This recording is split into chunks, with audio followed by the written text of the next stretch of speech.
안녕하세요. 월드클로즈업 이승원입니다. 최근 뉴스를 보면 위기인지 아니면 호황인지 헷갈리는 나라가 있습니다. 바로 유럽과 아시아의 경계에 있는 튀르키예죠. 기록적인 물가 상승과 화폐 가치 불안, 그리고 20년 넘게 이어진 장기 집권 체제를 둘러싼 정치적 긴장까지 지표만 놓고 보면 불안 요인이 가득해 보이지만 정작 도심과 관광지는 그 어느 때보다 활기차다고 합니다. 인플레이션 등으로 인한 지속된 경기 침체와 관광객들이 만들어낸 시장의 활기가 기묘하게 공존하고 있는 상황이죠. 안보 상황도 긴박하게 돌아가고 있습니다. 최근 주변국의 IS 잔존 세력과 쿠르드 무장단체 등의 세력 확장으로 불안감도 커지고 있는데요. 이에 대해 튀르키예 정부는 국가 역량을 총동원해서 방산산업의 비중을 키우고 있고, 이제는 드론을 비롯한 첨단 기술로 전 세계 분쟁지의 판도까지 흔드는 양상입니다. 그래서 오늘은 우리가 몰랐던 튀르키예에 대해서 전문가와 함께 짚어보도록 하겠습니다. 어서 오세요. 네, 안녕하십니까. 네, 어색하네요, 참. 아니, 인사하니까. 전문가이라는 말보다는 지역 전문 기자. 지학 전문 기자. 네, 우리 전문가 교수님들, 박사님들 많으신데 네. 저는 그분들이 갖고 있는 그 타이틀을 쓰고 싶진 않아요. 너무 부담스러워요. 그럼 다시 지역 전문 기자 모시고 네, 말씀 들어보겠습니다. 자기소개 부탁드릴게요. 네, 안녕하세요. 알파고입니다. 네, 뭐 알파고 기자는 사실 설명이 따로 필요가 없죠. 그냥 뭐 튀르키예 하면은 알파고다 라는 생각이 들 정도로 이제 오- 대한민국이라면 알파고다. 왜냐면 국적이 이제 한국이니까. 헷갈렸어요. 네, 네. 한국 사람 알파고. 오프닝에서 제가 말씀드린 것처럼 지표만 보면은 네. 굉장히 위기예요. 여전히 위기고. 네. 그런데 이제 주요 도시 같은 데 가면은 굉장히 활기찬 모습을 보인다고 네. 하는데 이게 굉장히 기묘한 공존관계라고 해야 될까? 네. 지금 일단 경제 상황을 설명해 주시면 어때요? 경제적으로는 안 좋아요. 튀르키예하고 서양 세계 사이에는 이제 일정의 문제들이 터지고 난 다음에 환율이 흔들리기 시작했고, 네. 거기에다가 또 에르도안의 잘못된 경제 정책들도 있었고, 그리고 또 에르도안이 마음에 안 드는 재벌가들이 있어요. 정권을 잡았을 때부터 마음에 안 들었었는데 그때는 이제 말을 할 수가 없었는데 이제서는 그 재벌가들이랑 붙을 수 있다는 그 자신감이 생겼기 때문에 재벌가 하나를 잡을 때마다 하나의 큰 그룹이잖아요. 네. 그럼 그걸 보는 다른 재벌가들이 마음이 편하겠어요? 아, 언젠가 우리도 공격하겠네라는 생각으로 튀르키예에서는 최근 10년 안에는 많은 재벌가들이 자기 돈, 일단 자금, 네. 그 다음에 이제 공장, 기술을 튀르키예에서 빼요. 아, 빼서 네. 다른 나라로 이전. 그러면 튀르키예 화폐 가치가 떨어질 수밖에 없어요. 음. 이것도 있어요. 에르도안의 네. 저체사위, 그분이 경제부 장관 했을 때도 그런 거 있었어요. 아싸리 이걸 우리는 기회로 삼자. 중국도 어차피 지금 서양 세계로부터 버림받기가 시작했기 때문에 그러면 서양 세계의 중국 역할을 우리가 하자. 어차피 지금 우리가 떨어지고 있는데 네. 그러면 튀르키예를 우리는 유럽에다가 공장으로 만들자. 아, 튀르키예를. 예. 뭐 그것도 아이디어긴 하네요. 근데 뭐 보통 중국 대하는 베트남, 뭐 인도 이렇게 생각하지 다 튀르키예를 유럽에 너무 멀어요. 튀르키예는 네. 유럽에 붙어 있어요. 위치상 예. 우리가 굉장히 적절하다 그 역할을 하기에 네. 이런 생각을 하게 되는군요. 튀르키예 경제 지표가 안 좋은 게 에르도안 집권 이후인지 아니면 그 전부터 계속 안 좋았는지 그 흐름은 좀 어때요? 2000년대 이후에? 솔직히 말하자면 경제 지표 얘기를 했을 때도 우리는 좀 약간 조심스러워야 될 거 뭐냐면 지금 튀르키예 국민들이 사는 거 힘든 거 없지 않아 있어요. 네. 그건 인정을 해야 되는데 근데 국가 빚이 있잖아요. 빚. 네. 국가 빚이 튀르키예는 몇 %인지 아세요? GDP 대비 뭐 이런 건가요? 28%밖에 안 돼요. 그래서 너무 에르도안 하는 말이 뭐냐면 애들아 우리는 경제적 자주를 갖고 있어요. 내가 오기 전에는 튀르키예에 빚이 너무 많았고 나는 그걸 줄였고 네. 금융가들로부터 니네들이 보이지 않는 노예였는데 내가 니네들을 해방시킨 사람이야. 경제적으로 자주권을 내가 가져왔어. 뭐 이런 느낌이네요. 그렇게 지금 설파를 하고 있는 거예요. 에르도안 같은 경우는. 그리고 이거 먹혀요. 왜냐하면 에르도안 시기 때는 튀르키예 군이 다시 한번 튀르키예 영토 외에는 땅들을 차지하고 있어요. 예를 들면 사람들 잘 모르고 있는데 시리아 북부에는 튀르키예 군이 있고 튀르키예 군이 거기를 다스리고 있어요. 지금은 재정 상태가 뭐 GDP 대비 과거에 비해서 훨씬 더 나아졌다고 하는데 우리는 이제 튀르키예 하면은 바로 우리 국내 언론에서 타이틀 달리는 게 인플레이션. 역대급이에요 지금은. 왜냐하면 예전에도 한번 이렇게 흔들린 적이 있었어요. 네. 그 흔들렸기 때문에 에르도안은 정권을 잡았어요. 2001년 때는 튀르키예 경제가 하루 만에 이렇게 지금 이란처럼 40% 폭락이 됐거든요. 하루 만에. 네, 하루 만에. 네. 그때 이제 경제가 너무 악화됐기 때문에 에르도안이 나와가지고 여러분 보세요. 경제 다 망쳐놨습니다. 나한테 맡겨주면 나는 경제를 좀. 그래서 그때 튀르키예 국민이 그래 한 번 더 이슬람주의자들한테 맡겨보자. 한번 기회를 주자. 당시 안 좋았던 경제 상황이 어떻게 보면은 에르도안의 정치적 발판이 됐던 그렇죠. 거네요. 그래서 에르도안이 2002년에 정권을 잡은 거예요. 그 아. 사건이 2001년이에요. 그- 근데 그때는 네. 40%였잖아요. 네네. 이제 몇 년 전에는 44%를 네. 기록했어요. 그래서 더 그 나빠졌네. 이후로부터 더 나빠진 거예요. 그럼 지금 무슨 설명하고 있어요? 그러니까 다시 한번 오스만 제국으로 부활하고 있으니까 각국 서양의 강대국들을 우리한테 공격하고 있어요. 잠을 줄 알아야 돼. 뭐 이런 식이에요. 경제적으로 안 좋아지는데 설명할 수 있는 길은 없고, 네. 그러니까 이제 정치적으로 뭐 외부 세력의 뭐 이런 네. 내러티브 좋은 거는 그래서 지금 하나도 되게 없는 거예요. 인재가 엄청 많이 유출되고 있어요. 유출되고 있어요. 60만 명 벗어났다는 말이 있어요. 정확한 숫자도 모르고 있지만 제 친척들 중에서도 의료 쪽에 많아요. 고위급 간호사라든가 아니면 네네. 변호사, 의사라든가. 네네. 네, 그래서 틈만 찾으면 나가려고 하니까 튀기에서 법을 바꿨어요. 의대를 이제 졸업하고 또 가서 전문직을 따야 되잖아요. 4년. 네네. 이제 거기서 졸업하면 졸업증을 안 줘요. 일단 그 유출 안 되게 막는 거예요? 네, 몇 년 동안 그 튀르키예에서 근무하지 않으면 졸업장을 안 줘요. 지금 많은 인재 유출이 있다고 하는데 전문직은 전문직대로 불만이 있을 거고 일반인들은 예를 들어 실업률도 높을 것 같은 느낌이 드는데 지금 어떤 상황인가요, 각각? 예를 들면 지금 한국에서는 어떤 교사분이 자기 월급으로 당연히 너무 쉽게 하나의 아이폰을 아니면 갤럭시 폰을 구매할 네. 수가 있어요. 네. 제 친척들 중에서 의사가 많아요. 월급으로 못 사요. 아이폰을 네, 못 사요. 언제부터? 그 몇 년 됐어요. 아, 그래요? 네, 마지막으로 한번 이렇게 완전히 동락한 적이 있었는데 2022년인가 2020년대. 그 이후로부터는 극복이 안 됐어요. 진짜예요? 네, 저 이번에 중동에 갔을 때 제가 못 들어가니까 네. 친척들한테 밖에 나오라고 하거든요. 중동 가까운 데 제가 가면 네. 만나봤는데 물어봐요. 너 얼마나 받아요? 계산했어요. 달러로 얼마인지. 네. 말도 안 돼. 다 전불 밑에 있어요. 의사인데 네. 의사는 뭐 달랑 전불 아니면 조금 넘을 거나. 그럼 의사가 그 정도 월급이면 다른 분들은 굉장히 일상을 유지하기 힘들 것 같은데요? 대도시에서 사람들이 살 맛이 없어요. 그래서 무조건 와. 맞벌이를 해야 돼요. 그러니까 뭐 인재 유출은 기본이고 많은 사람들이 그냥 일자리 찾아서 밖으로 나갈 수밖에 없는 거겠네요. 네. 그러면 경제 상황이 이러면 모든 나라가 경제가 안 좋으면 이제 정치권을 향해서 비판의 목소리가 높아지잖아요. 네. 경제가 안 좋으면은 정권을 이제 흔들어 버리고 바꾸고 이게 아주 당연한 결과인데 네. 에르도안 지금 얘기를 들어보면은 계속 좀 경제가 안 좋았던 것 같은데 유지하고 있는 것 같아요. 이게 어떻게 가능합니까? 에르도안의 선거 비율을 보시면 음. 너무 압도적으로 이기지는 않아요. 네. 마지막 대선 때도 딸랑이 이겼어요. 근데 선거가 정의롭다는 보도들도 그렇게 많지는 않아요. 근데 이제 에르도안의 정권을 유지하는 이유는 국가 기관에 있는 어르신들이나 공무원 계층 보기에는 당분간 이대로 가야겠다는 그러한 강박증이라고 해야 되는지 모르겠지만 왜냐면 네. 중동의 지금 정세가 장난이 아니잖아요. 네. 시리아이라는 나라를 음. 국제 정치가 IS 출신 사람한테 맡겨줬잖아요. 네. 내일로 어떤 일이 벌어질 건지도 모르니까 튀르키예 국가 안에 있었던 사람들이 에르도안을 봐주고 있는 것 같아요. 지금 말씀하신 거는 미국이 테러리스트라고 했던 그 IS 세력이 지금은 시리아의 임시정부의 수장이 되는 그런 아이러니한 상황. 그래서 그 사람하고 작년에 트럼프가 사우디인가에 만나서 악수했던 그 다음에 사를 그분이 말씀하시는 거죠. 백악관도 갔어요. 갔었죠. 네. 네. 그러니까 이렇게 국제 정세가 혼란스러운데 지금 에르도안 아무리 밉더라도 바꾸기에는 우리가 너무 불안하다. 약간 이런 네. 심리들. 그건 아주 소수의 기득권층의 생각은 아닐까요? 이제 그 기득권이 선거에서 그런 짓들이 벌어질 때는 그런 분위기를 유지할 수 있게 돼요. 예를 들어 언론을 네. 장악한다던가. 뭐. 아니 에르도안이 이미 언론을 장악한 상황이에요. 장악했음에도 불구하고 선거할 때는 아슬아슬하게. 네, 아슬아슬하게 이겨요. 아슬아슬하게 이겼다는 건 사실은 네. 일반 시민들은 등 돌렸다는 얘기네요. 그럼에도 불구하고 에르도안이 예를 들면 부정선거 한다고 하더라도 바꿀 수 있는 비율이 몇 %밖에 안 돼요. 뭐 많으면 5%예요. 그래서 즉슨 에르도안 아직도 40% 넘게 받고 있다는 얘기예요.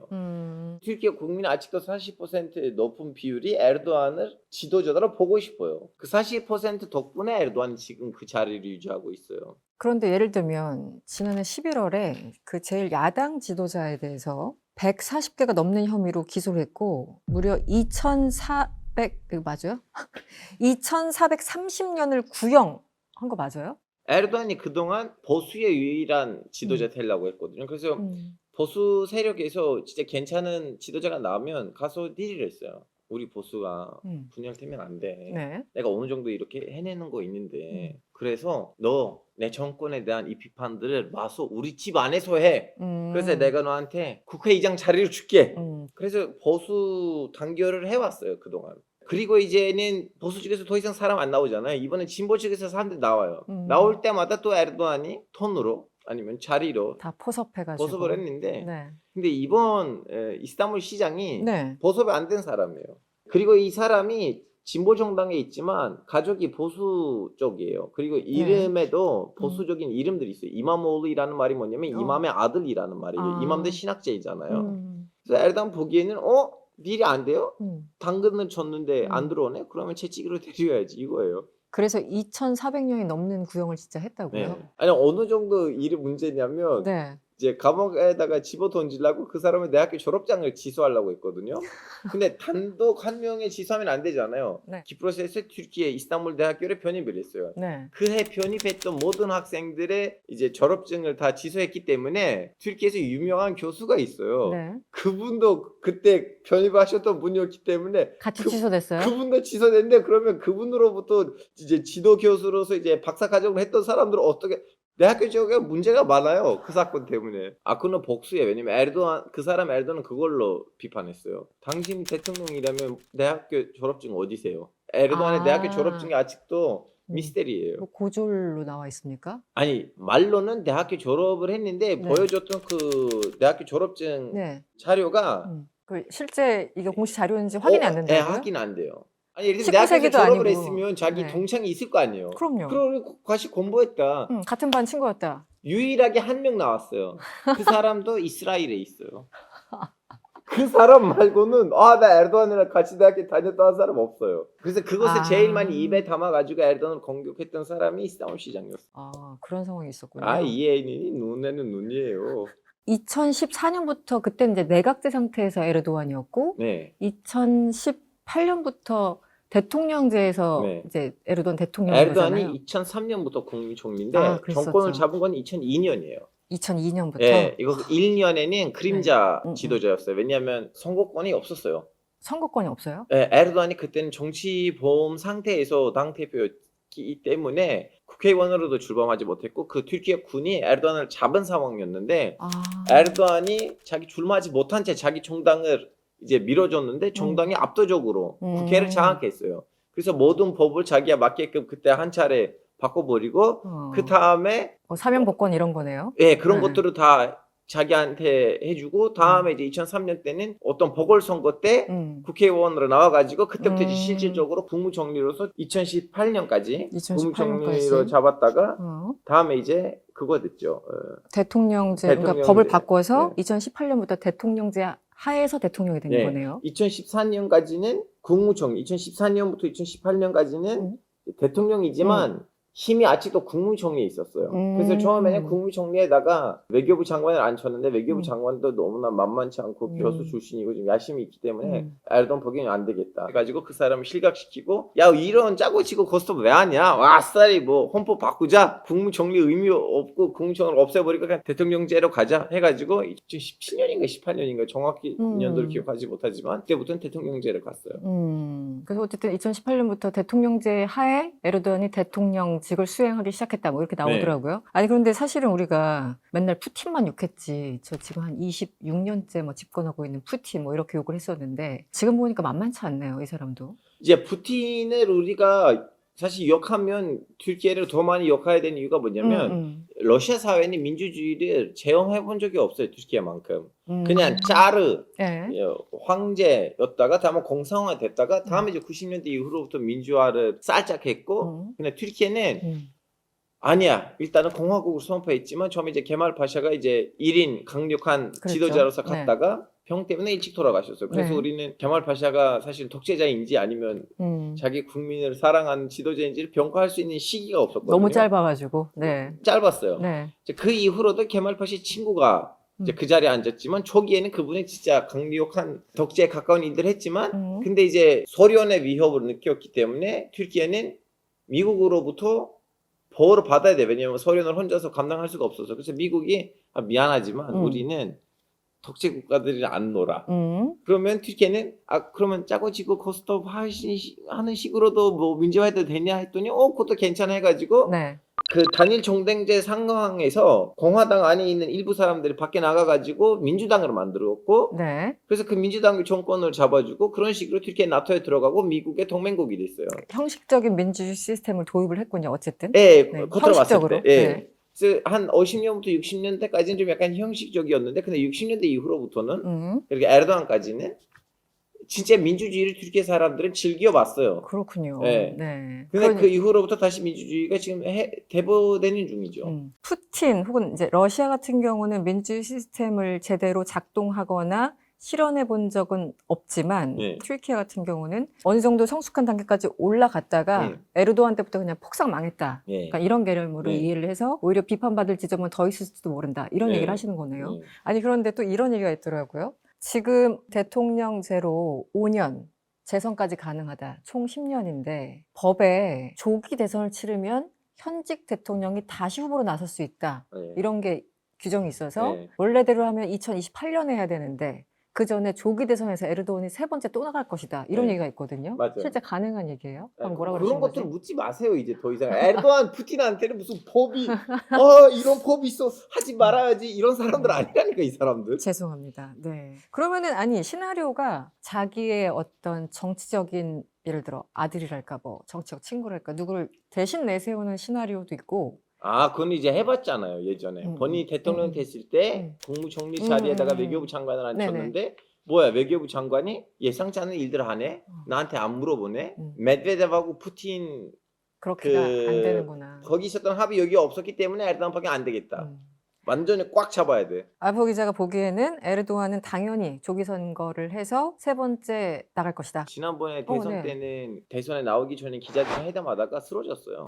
생방송 때. 몸이 안 좋아서요? 네. 지금 나이가 70대? 네. 그래서 다른 게 아니라 복병, 건강 문제로 조기 선거에 못 나올 수도 있다. 뭐 나올 수도 있고 안 나올 수도 있는데 중요한 건 에르도안이 죽을 때까지는 그 자리에서 안 나갈 거예요. 어떤 식으로든 네. 죽기 전까지는 그 자리를 유지할 것이다. 네. 그게 핵심이네요. 그런데 지금 정치 상황도 그렇고 굉장히 권위주의 국가로 가고 있는 대표적인 국가인 것 같은데 마치 헝가리처럼 계속 유지가 됩니까? 왜냐면 콘크리트 지지율이 있잖아요. 몇 %는 이 사람한테 무조건 몰아주는. 근데 네. 여기도 한 40% 있다는 말씀이시잖아요. 40%는 높을 수 있는데 최소 30, 35%로 봐야 되는데 에르도안이 잘하는 거 뭐냐면 정치를 너무 잘해요.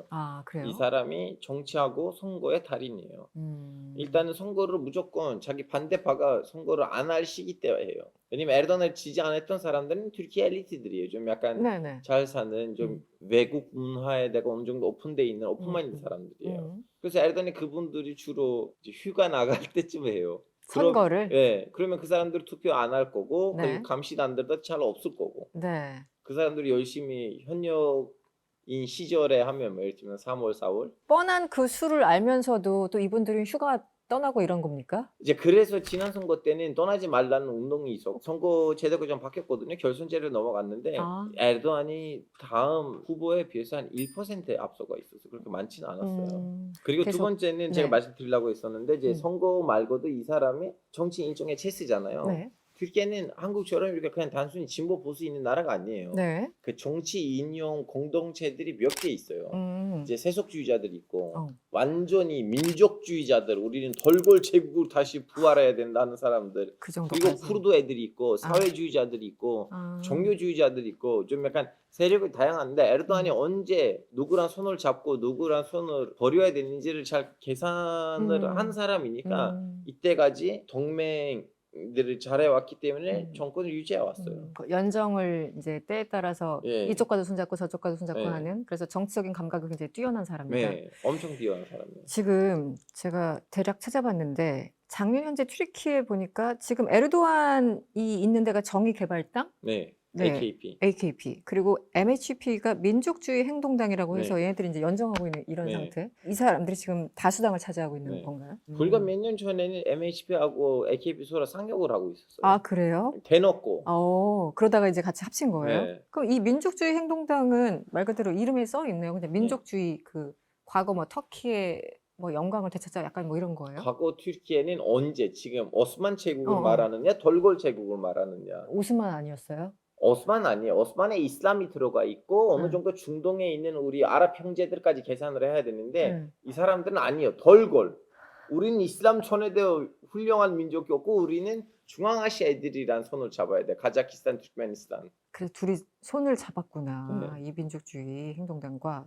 그리고 지금 야권 같은 경우는 2024년 3월에 지방선거가 있었는데 그때는 야당이 압승했다라는 네. 소식을 들었어요. 그런데 지금 중앙 정치는 여전히 여당이 압도하는 그런 상황 같아요. 왜냐면 이게 그 이전에 있었던 정선에서는 에르도안의 정당이 이런저런 동맹들 하면서 이겼기 때문에 네. 지방선거 우선 뭐 이게 넘겨도 뭐 오케이. 중간에 약간 숨 쉴 구멍을 줬다 이런 느낌이거든요.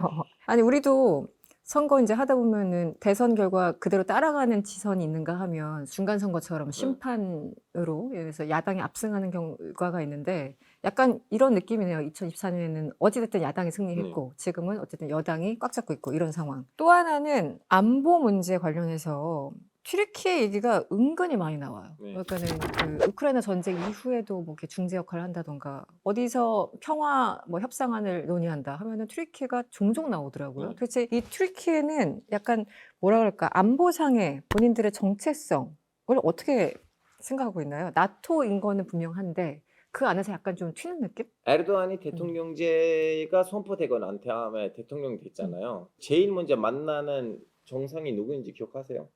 혹시 푸틴이었나요? 아니에요. 그때 누굴 만났지? 프란시스코 교황님이셨어요.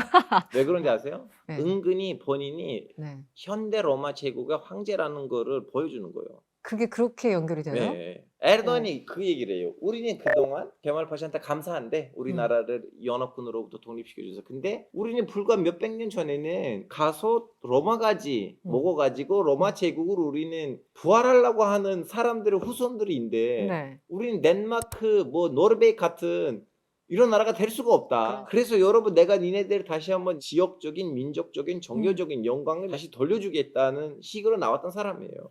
그래서 굳이 정치적인 의미에서 교황을 만난 거예요? 일부러. 일부러? 네. 그 큰 대통령실을 만들었거든요. 궁전인데 그 궁전에서 제일 먼저 만났던 사람이 대통령으로서 프란치스코 교황이었어요. 왜냐하면 본인은 동로마, 프란치스코 교황님은 소로마. 서로만. 너무 대담하신데요. 그래서 네. 이렇게 많은 중요한 외교적인 반을 본인이 깔라고 해요.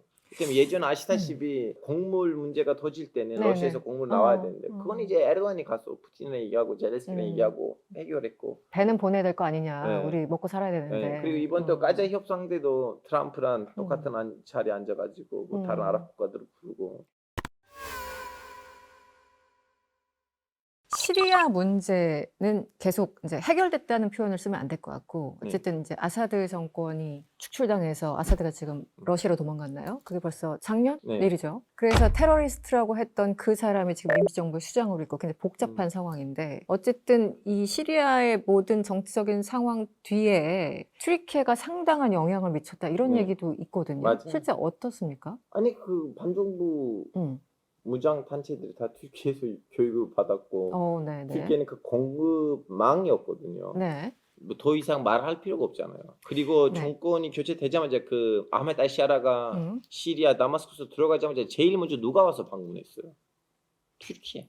그러네. 네. 아니 그러니까 이게 튀르키예와 뭐 이렇게 붙어 있으니까 지도를 보면 튀르키예가 진짜 엄청 큰 나라잖아요. 그리고 옆에 뭐 이란, 이라크, 시리아 이렇게 쭉 붙어 있잖아요. 그래서 굉장히 이슈들이 많을 것 같아요. 그래서 거기가 어떤 이렇게 분쟁 지역이 되면 튀르키예 입장에서 굉장히 안 좋겠죠. 예를 들어 뭐 투르크족이든 아니면은 뭐 아이스 세력이든 그러니까 신경을 쓸 수밖에 없는데 그게 방어적으로 개입하는 것과 공격적으로 개입하는 건 다르잖아요. 근데 튀르키예는 굉장히 공세적으로 뭔가 개입하는 느낌이 둘 다 있거든요. 있어요. 둘다 방어도 있어요? 있고 공격도 있어요. 일단은 시리아가 완전 중앙정부가 무너지면 거기는 쿠르드 애들이 들고 일어날 건데 그 쿠르드 애들이 튀르키예 안에 있는 쿠르드 애들을 자극 안 할 거라는 보장이 없거든요. 이건 방어고 공격은 그거예요. 이 오스만 제국 다시 부활하려면 이스탄불, 다마스쿠스, 예루살렘 이렇게 내려가야 돼요. 연결시켜야 되는군요.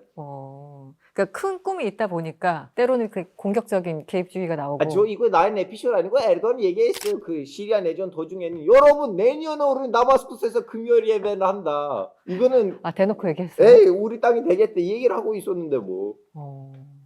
와 상대방 국가의 주권 이런 거 아무런 생각도 없네요. 어쨌든 작가님, 시리아가 국가인데. 지금 이 나라의 국호는 대한민국인데 사실 조선하고 대한민국은 같은 나라예요. 조선에 있었던 사람들이 우리 할아버지들이에요. 무슨 우주에서 갑자기 내려있는 사람들 아니잖아요. 맞죠? 네. 근데 시리아 사람들의 할아버지들은 거기에 살았지만 시리아이라는 나라에 전 나라가 없어요. 그럼 전에는 뭐였죠? 오스만 제국. 아, 오스만 제국 안에 그 있었으니까. 시리아는 단독적으로 나라가 되진 않았어요. 이 중동 지역에서는 그러네요. 다마스쿠스하고 이 중동 지역에서는 konstantinopol, 이스탄불 그리고 카이로 중심으로 중동이 갔다 왔다 합니다. 그러다 보니까 튀르키예 사람들도 이집트 사람들도 시리아를 나라로 보진 않아요.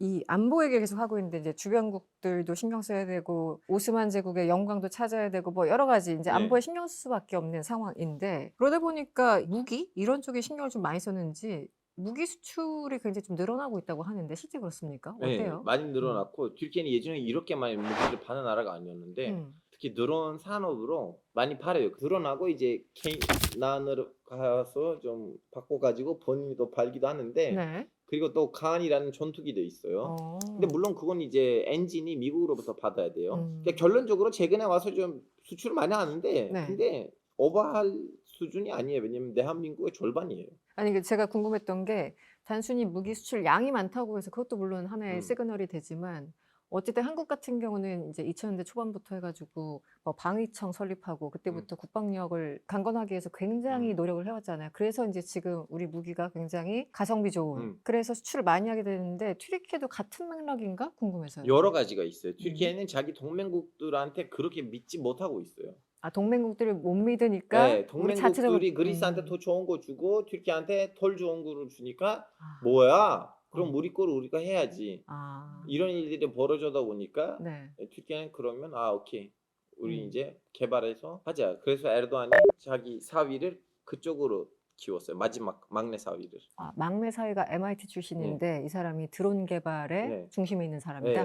경제가 이렇게 안 좋으면 아니 경제 살리려고 힘써야지 지금 뭐 이렇게 국방에만 이렇게 어차피 우리 또 나토 회원국인데 왜 이렇게 투자를 많이 해라고 불만 섞인 목소리가 나올 법하거든요. 일반 국민들은 어때요? 이런 자주국방 이런 기조? 국민들 보기에는 에르도안 찬송받은 반대받은 국방 때문에 경제가 망했다고 생각하진 않아요. 에르도안의 경제적인 정책들 때문에 망했지 아니면 외세가 공격을 해서 망했지 그거는 국방이랑 상관없기 때문에 그래서 에르도안을 싫어하는 사람들조차도 에르도안의 그 막내 사위를 좋아해요. 아, 에르도안 일가가 나쁜 사람들인데 근데 에르도안의 마지막 사위를 제외한다. 그러니까 그냥 별개의 영역으로 생각을 하는 거네요. 경제는 경제대로 그냥 어쨌든 개선해야 될 거고 자주국방 이 기조는 계속 이어가야 된다. 튼튼한 우리나라, 뭐 약간 자부심 뿜뿜 약간 이런 게 있군요. 이게 튀르키예에 대해서 솔직히 저만 그런지 모르겠는데 한국 사람들이 이제 많이 아는 것 같지는 않아요. 왜냐하면 언론에서 다루는 빈도수가 굉장히 적기 때문에 더 잘 아시겠지만 지금 튀르키예의 어떤 정치적인 영향력이랄까? 기자님 보시기에는 어떤지 소위 말하는 이 미들 파워로 진입을 할 수 있는 건지 뭐 그런 전반적인 지표에 대해서는 어떻게 보세요? 이미 미들 파워예요. 이미 미들 파워다. 네. 지금 EU 회원국인 키프로스의 판토막을 튀르키예가 갖고 있어요. 누가 뭐라고 해요? 지금 우크라이나가 EU에 가입하지도 못하는데 우크라이나 땅을 먹었다고 해서 지금 러시아가 난리잖아요. 튀르키예는 가서 키프로스의 판토막을 먹었는데 처음에 좀 경제 제재 당했다가 튀르키예를 잃으면 안 되겠다고 해서 다시 풀어줬어 미국하고 서양이. 그리고 지금 튀르키예는 시리아 북부를 먹고 있는 상황이에요. 튀르키예는 지금 소마리에서 자기 군사 기지들이 있어요. 튀르키예는 지금 리비아를 거의 먹고 있어요. 튀르키예의 힘이 리비아에서 많아지면 지중해는 거의 다시 옛날처럼 지중해인데 투르크의 호수가 될 수가 있어요. 이게 보통 이제 이 미들 파워를 어떻게 개념 규정할 것인가 이거는 수입 정치학자들 간의 개념 싸움이긴 한데 우리도 뭐 어디까지가 미들 파워야 약간 좀 그렇잖아요. 근데 경제적인 지표나 국제 무대에서의 어떤 정치적 영향력이나 아니면 자주국방, 국방력이나 이 모든 것을 봤을 때 그러니까 튀르키예는 그냥 이미 미들 파워고 튀르키예는 몇 개 나라에서는 영향력을 행사하고 있는 나라고 몇 개 나라에서 군사기지가 있는 나라고 몇 개 나라에서는 땅을 지금 차지하고 있는 나라예요. 중요한 거는 여기부터는 에르도안의 또 동시에도 실수들 많아요. 이란 경제 제재를 뚫었다든가 나토 회원국인데 어떻게 뚫어요? 그거 조심했었어야 되는데 뚫었어요. 근데 지금 그것 때문에 미국에서 진행 중에 이제 재판이 있는데 그건 미국에다가 큰 카드예요. 왜냐면 거기로부터 에르도안이 혐의가 인정이 되면 그럼 처벌을 받아야 되거든요. 미국 내에서 에르도안을 기소한 거예요? 그 단계에 가기 직전이에요. 왜냐하면 이란 경제 제재를 뚫었다는 혐의를 받는 사람이 미국에서 재판을 받고 있는데 재판에서 얘기했어요. 나 에르도안한테 얘기하고 에르도안한테 허락을 받아서 나는 이렇게 경제 제재를 뚫었다. 근데 그 말을 하나 했다고 해서 바로 네네네. 재판이 되지는 않았잖아요. 그렇죠, 그렇죠. 그래서 그거는 에르도안한테 데모크라스의 칼이에요. 그거 있고 그리고 에르도안의 일부 몇 가지 문제들 때문에 튀르키예 사회가 너무 갈등돼 있어요. 지금 판 에르도안, 친 에르도안 사이에 거의 대화가 못하는 상황이에요. 그래요. 그래서 여기로부터 튀르키예는 더 강한 나라가 될 수가 있어요. 네. 여기로부터 튀르키예는 분단될 수도 있어요. 그러니까 정치적, 안보적 이 모든 게 그러니까 큰 나라, 그러니까 미들 파워이긴 한데 그 안에 리스크라는 게 굉장히 내재돼 있다고 해야 되나? 뭐 압력이 크다고 해야 되나? 에르도안 정권이 자기 정권을 유지하기 위해서는 더러운 일들을 많이 했기 때문에 네네. 적당히 했었다면 네. 국내적으로도 해외적으로도 봐줄 수가 있는데 그 적당한 수준에서 안 했기 때문에 그 위험 요소들이 있군요. 시한폭탄들이 곳곳에. 있는 거예요. 그 시한폭탄들을 건드리지 못해요. 그래서 음. 누군가가 와서 에르도안을 쳐내고 그 시한폭탄들을 풀어주면 튀르키예는 그러면 지금보다 더 강한 나라로 변신될 거고, 근데 에르도안이 끝까지 자기 권력을 유지하려고 하면 네. 그 시한폭탄들이 유지될 거고 언젠가 터지게 돼 있어요. 갑자기 든 질문인데요. 혹시 에르도안이 뭐 어떤 이유든 출마를 안 하든 떨어지든 해가지고 에르도안이 아닌 다른 세력으로 교체가 된다면 그거는 중동 그 정세에 플러스가 될 것 같으세요? 마이너스가 될 것 같으세요? 어떠세요? 에르도안이 그 물병 안에 갇혀 있는 그 지니를 꺼내놓은 상황이에요. 튀르키예는 더 이상 옛날만큼 그 덴마크 대자, 노르웨이 대자 그런 나라가 아니에요. 에르도안 다음에도 에르도안이 했던 말들을 하는 사람이 정권을 또 나올 것이다. 네. 와, 이거 참 무서운 얘기네. 네. 그 진이란 표현이 딱 맞네요. 네. 이미 다 꺼내놨어. 네. 그래서 사람들의 욕망이 막 자극이 네. 됐어. 그리고 그 가능성도 봤잖아요. 우리 군이 어, 시리아 들어갔는데 자부심. 세계 아무 말도 못했잖아요. 마치 러시아가 가서 크림반도를 먹었는데 처음에 뭐라고 하지 않았지만 다음에 이제 우크라이나의 동부 지구를 먹으니까 뭐라고 했잖아요. 튀르키예는 가서 시리아 북부를 먹었는데 누구다 뭐 아무것도 안 했네. 안 본 척하고 막 못 본 척하고 이런. 그게 사실 이제 민족주의라고 해야 되나? 그런 국민들 전반에 그런 정서가 확실하게 있기 때문에 에르도안이 장기 집권할 수 있었고 다음에 뭐 선거가 있더라도 유사한 어젠다를 꺼내 드는 사람이 계속 될 것이다. 지금은 세계가 딱 에르도안이 원하는 에르도안의 세계관이 원하는 걸로 이미 세계 정서가 흘러가고 있어요. 그러네요. 그러니까 시리아 이미 승리의 경험이 있어. 네. 야금야금. 다른 나라라고 왜 못해? 이런 거군요. 기회네요. 에르도안이 없어도 그 자리에 앉을 사람이 누구든 그걸 할 거예요. 알겠습니다. 그래서 조기 선거 열립니까? 안 열립니까? 저는 선거 의미가 있는가 없는가라는 질문부터 답변해야 된다고 생각해요. 에르도안이 세 번째 나가냐 안 나가냐 그게 관건이지. 조기 선거를 만약에 하게 되면 2027년이 되겠네요. 2028년이 원래 그거니까. 뭐 내년이네요. 얼마 안 남았어요. 한번 봐야 될 것 같습니다. 네. 오늘은 튀르키예에 대해서 알파고 신하 씨와 함께 얘기 나눠봤습니다. 오늘 말씀 고맙습니다.